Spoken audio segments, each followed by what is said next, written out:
실제로 출시되어도 대박일 것 같은 기발한 아이디어를 선보이며 꾸준한 재미를 제공하고 있는 드라마 스타트업. 삼선택은 시각장애인들을 위해 음성인식 기술과 사물인식 기능을 합친 눈길을 선보이며 잔잔한 감동을 선사했습니다. 삼선택의 눈길이 갖는 의미의 잠재 가능성을 전전 미드 시점으로 철저히 파헤치겠습니다. 그럼 시작하겠습니다. 처음 눈길의 아이디어를 듣고 상업성이 부족한 상품에 대해 회의적인 의견을 가진 한지평과 샌드박스 윤선할 대표는 다음 대화를 갖습니다. 근데 말이에요, 이게 왜는 확실하게 있네요. 왜만 있어요, 왜만. 뭘 할지 어떻게 할지는 없고 왜만. 왜가 있으면 나머지야 어떻게든 만들어지겠죠. 돈을 쫓아 사람들이 좋아할 것만 같은 제품을 연구하고 개발하는 것은 이미 모든 기업들이 하고 있는 일입니다. 하지만 역사적으로 돈이 아니라 사랑을 쫓아 발명된 제품들은 하나같이 대박이 났었습니다. 몇 가지 예를 들어볼까요? 1887년 20년 동안 수의사로 일해오던 스코틀랜드인 존 보이드 던롭은 외아들에게 세발 자전거를 선물합니다. 사랑스러운 아들은 자전거를 탈 때마다 두통을 호소했고 급기야 돌멩이에 부딪혀 얼굴이 심하게 다치고 맙니다. 아들이 마음 놓고 탈 수 있는 자전거 바퀴를 만들려고 고민하던 그는 아들 조니가 바람 빠진 축구공을 들고 와 공기를 넣어달라고 하는 걸 보고 공기 타이어를 개발했습니다. 그는 일약 세계적인 갑부가 되었습니다. 우리가 흔히 사용하는 끝을 구부릴 수 있는 빨대는 요코하마에 사는 어느 부인이 외아들의 병간호를 하면서 얻은 아이디어로 만들어졌습니다. 아들이 우유를 빨대로 마실 때 힘들게 상반신을 일으키는 것을 바라보던 중 사람은 몸을 굽히지 못하니 빨대를 굽히면 되지 않을까? 라고 생각했고 빨대에 수도꼭지 호수와 같은 주름을 넣는 것으로 구부릴 수 있는 빨대를 만들었습니다. 당연히 지금 전 세계에서 이 빨대를 사용하고 있고요.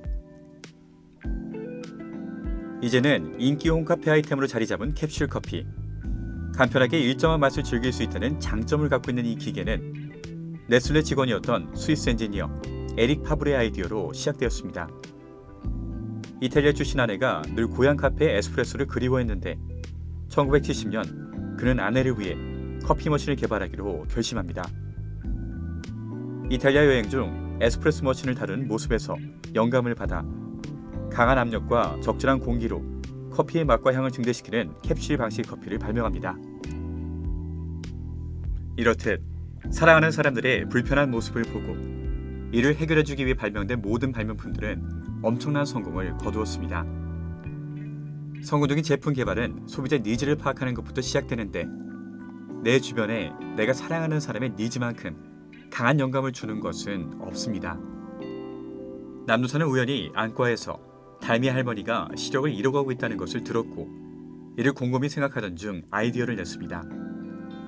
처음엔 그저 남도사의 아이디어이기 때문에 미뤄졌던 서달미도 사실 할머니가 실명된 것이기 때문에 눈길을 발명했다는 걸 깨닫고 그 어느 누구보다 열심히 눈길을 위해 일합니다.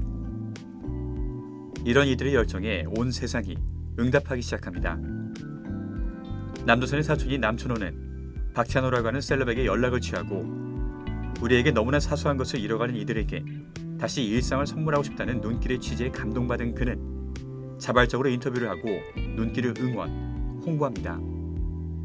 덕분에 단기간에 눈길은 3만 다운로드를 눈앞에 두는 대박을 겪습니다. 자칫 모닝그룹의 간섭으로 어려움을 겪을 뻔한 상황에서도 달미의 할머니를 진심으로 사랑하고 아끼는 한지평의 조언으로 달미는 모닝그룹의 더러운 모습을 미리 녹음하여 적으로 돌릴 뻔한 모닝그룹으로부터 CSR 투자를 받는 반전 승리를 이뤄냅니다. 지금부터는 뇌피셜입니다. 스타트업이 추리를 요구하는 드라마가 아니기 때문에 뇌피셜은 그저 행복한 상상이라고 생각해 주시면 되겠습니다.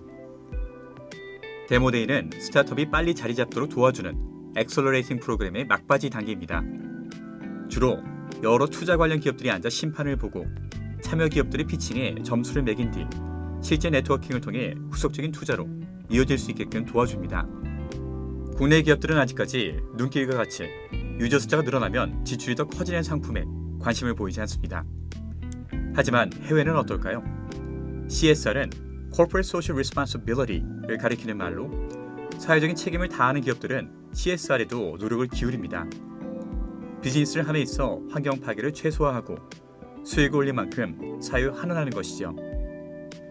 구글, 아마존, 페이스북과 같은 미국 거대 기업들은 CSR의 투자를 아끼지 않습니다. 이들도 그저 겉보이기식일 수도 있겠지만 어쨌든 표면적으로 해당 기업들의 CEO는 사회 환원하는 것에 투자를 많이 하고 있습니다. 데모데이에 삼산텍이 피칭하는 자리에는 알렉스가 있을 겁니다. 그는 가상의 국제기업 투스토어를 대표로 참석하고 있는데요. 이미 삼산텍에 많은 관심을 갖고 있었던 그는 CSR 관점에서 훌륭한 눈길과 기술을 조금만 더 발전시키면 적용 분야가 무한한 사물인식 기술을 보유한 삼산텍에 투자하지 않을 이유가 없습니다.